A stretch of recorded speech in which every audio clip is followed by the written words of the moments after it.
I want to come back to the two little children, the 8 and 10-year-old who lost their lives here in your community yesterday. Have you spoken to their families?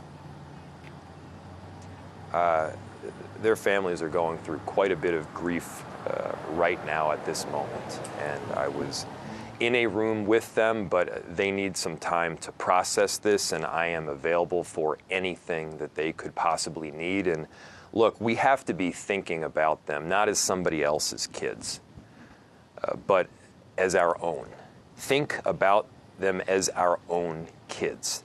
Consider how you would feel. Think about, that last interaction that you had with your children this morning. You kissed them goodbye, you shoved some applesauce in their hand. It's the little annoyances that are actually kind of beautiful. And every parent should have the assurance that their kid is going to be able to get home safely. And tragically, that did not happen for these parents right now. And so we all have different, titles in life, professional and otherwise. But I'll tell you, the titles that matter most to me, it's husband and it's dad.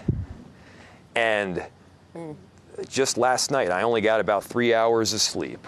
But when my daughter Frida climbed into bed with me and, I get hit in the face with a foot, the things that are normally frustrating, I cherished every minute of it. I have a 3-week-old right now. You thank God for it. And wow. Changing a diaper at 2 in the morning, it's something that last night for sure I said, you know what, thank God she's okay and she's with us right now.